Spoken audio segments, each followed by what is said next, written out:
मेरा नाम भावेश लोधारी है और मैं खारवा जाति से हूँ। मेरा जन्म तो बखरला गांव में हुआ था, पर अब मैं वेरावल सिटी में रहता हूँ।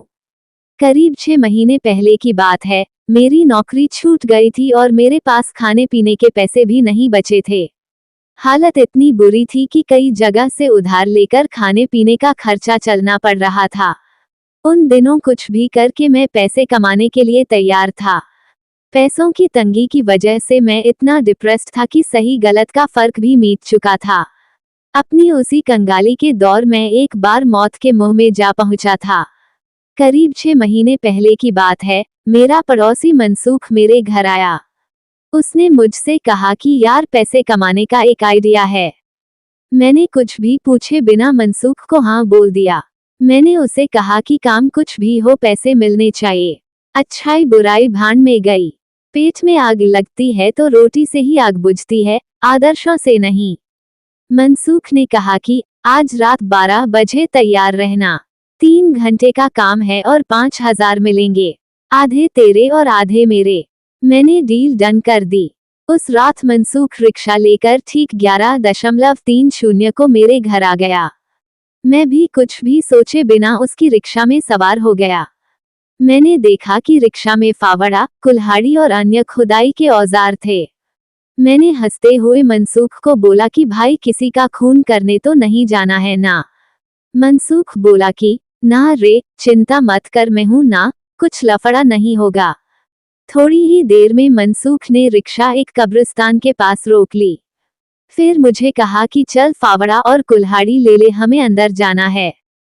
हम दोनों दीवार कूदकर अंदर गए। मुझे काफी डर लग रहा था। मनसूख एक ताजी दफन की हुई कब्र पर आकर रुक गया और मुझे बोलने लगा कि इसे खोदना है। उसकी बात सुनकर मेरे तो होश उड़ गए। मैं भागकर कब्रिस्तान से बाहर आ गया। रिक्शा के पास खड़े होकर मनसूख ने समझाया कि सीधे काम के कोई एक दिन में 5,000 नहीं देता है।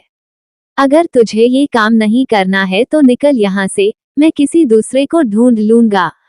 कुछ देर सोचा, फिर मुझे ख्याल आया कि वैसे भी जो मर चुका है वो तो मर ही चुका है।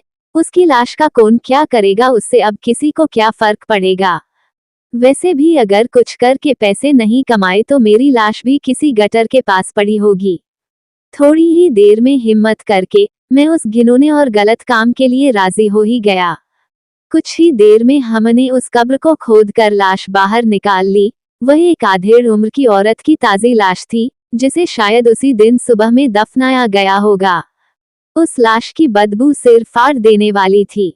जैसे तैसे करके हमने उसे रिक्शा में डाला और खाली कब्र मिट्टी से ढक डाली। उसके बाद जल्दी से हम दोनों भागकर रिक्शा की ओर गए।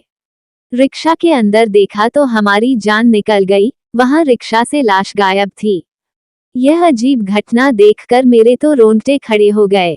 मैंने मनसूख को बोला कि यार, भाग चलते हैं। मनसूख भी बोला कि हाँ यार, ये तो भूत प्रेत का मामला लगता है।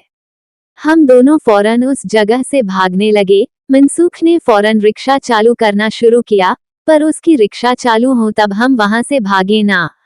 अचानक हमारी नजर कब्रिस्तान की ओर गई। हमने देखा कि वो मुर्दा औरत अपनी कब्र पर बैठी थी और हमारी ओर देखे जा रही थी। अंधेरे में साफ दिख तो नहीं रहा था, पर पक्का अंदाज था कि वहां पर वही मिट्टी सने लाल कपड़ों वाली औरत थी जिसे हमने खोदकर निकाला था। एक लाश को इस तरह अपनी कब्र पर बैठा देखकर हम दोनों की सिट्टी पिट्टी गुल हो गई। हम दोनों रिक्शा छोड़कर ही वहां से भाग निकले और सुबह उजाला होते ही हम रिक्शा वहां से खींचकर वापस ले आए। उस दिन मैंने तो कसम खा ली कि भूख से मर जाऊंगा, पर पैसों के लिए ऐसा खतरनाक और घिनौना काम नहीं करूंगा। यदि ये कहानी आपको पसंद आई हो तो अपने दोस्तों और अन्य लोगों के साथ शेयर जरूर करिएगा।